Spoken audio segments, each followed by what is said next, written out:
Good morning, 8th grade. Hopefully, you guys had a great day yesterday.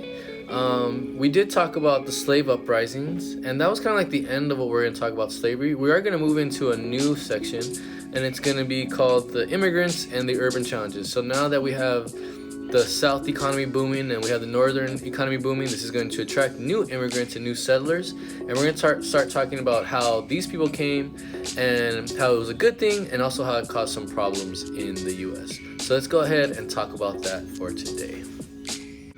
So immigrants and urban challenges. As the U.S. started to develop, more and more people were coming because of the opportunities and because they saw as the United States a brand new way to start a new life. More and more people started to come. So building background.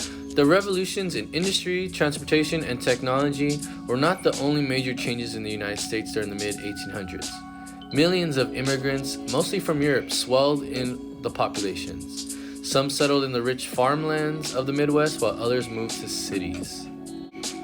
So in the mid-1800s, large numbers of immigrants, kind of like tidal waves or tsunamis of waves of people, they started to cross the Atlantic Ocean to begin new lives here in the United States. More than 4 million of them settled in the United States between 1840 and 1860, and most of them came from Europe. More than 3 million of these immigrants arrived were actually from Ireland and Germany, and these are the two populations we're going to focus on today.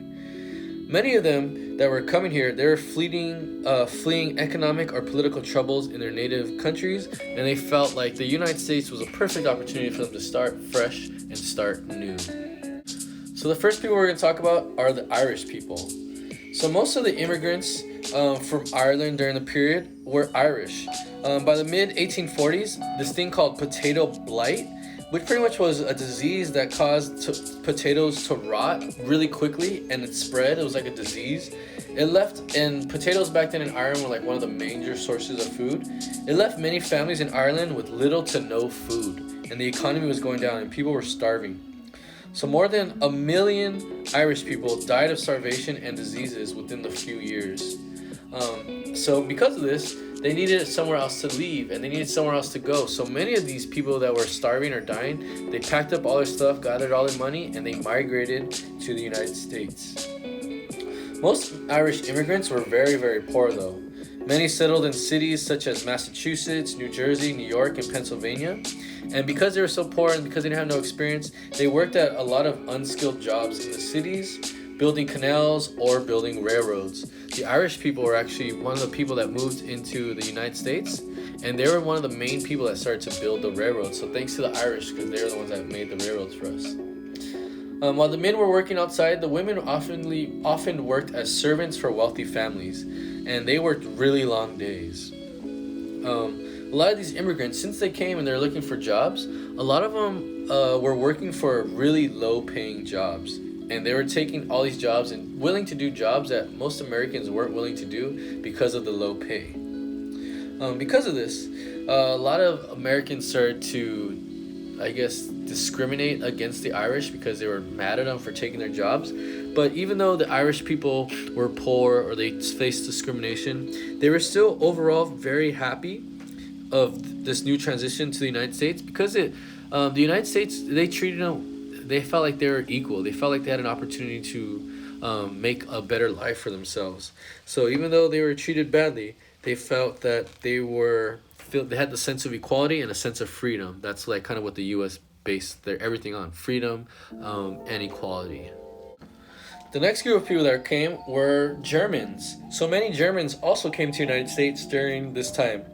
In 1848, some Germans, they had staged a revolution against their harsh rulers. So they were trying to overtake their government. And because of this, some of these Germans that were educated and didn't want to face any of the wrath that they were going to face in Germany, they all escaped to the United States to pretty much escape persecution of the politics and from the government. So most German immigrants, though, since they were educated, they came from the working class, and they came for economic reasons. So the United States seemed like it provided great opportunities for them to grow a business, to gain more freedom, and to be free from the government that was controlling them. While most Irish immigrants were Catholics, German immigrants included some Catholics, but a lot of them were Jews and Protestants, and this is going to cause like some tension as soon as they get here. German immigrants, they're more likely than Irish people to become farmers and live in rural areas because that's what they're used to. So most of them moved to like the Midwestern states where there was more land available. Unlike the Irish people, a high percentage of the German immigrants arrived to the United States with money. So they weren't really poor when they came, they all came with money. And even though they had money and they were skilled, they still had to be forced to take low-paying factory jobs just because they were immigrants and they weren't citizens. So many German immigrants, they worked as seamstress, bricklayers, tailors, making clothes, working as clerks, bakers, merchants. So they still were able to make a good living. So industrialization and these new waves of people from Europe greatly changed how the American labor force was. We had these immigrants coming and working low-paying jobs and taking these jobs away from the Americans because they weren't willing to work for these low-paying jobs. That's why they created those unions. But immigrants, they didn't care. They were willing to do whatever they can and work. So many immigrants, even though they're in the Midwest, they're farmers, a lot of them filled in the cheap jobs in the cities, okay? And a great deal of these American-born people were scared of losing their jobs to these immigrants who were going to work for lower wages. Some of them felt threatened because of this new culture and the new religions that they're bringing. So in America at the time, most people were Protestant and they were not Catholic. So they were actually against the Catholics. So this became a lot of huge conflicts, like religious conflicts between the Americans and the Europeans when they came. So the Americans, what they did, they created these groups and they were known as the nativists. And these nativists were pretty much Americans who opposed immigration and who despised and hated all the immigration going on from Europe.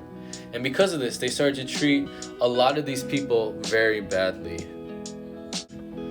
In 1849, nativists founded this political organization called the Know Nothing Party, telling everybody else like they don't know anything. And this pretty much means that they wanted to make it really difficult for foreigners or immigrants to become US citizens and to hold public office jobs.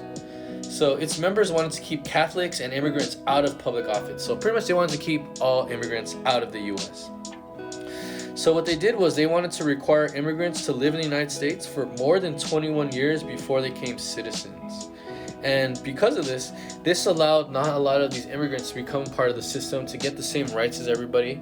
And they started to just discriminate and treat all these immigrants badly because they had different religions, they had different cultures, and because they were coming to take and willing to work these low-paying jobs. So even though all this immigration came, it was good and bad. The people in America treated them very badly, and they weren't really widely accepted. So as a quick review, we talked about how industrialization and the booming economy in the US allowed for many immigrants to come to try to start a new life in the US. We had the Irish people who came, who were poor Catholics, and they came over because they had a famine going on and there was not enough food, and so they came because of the potato famine, and they came to start a new living. And they typically worked in the factories, took these low-paying jobs, and were happy with it.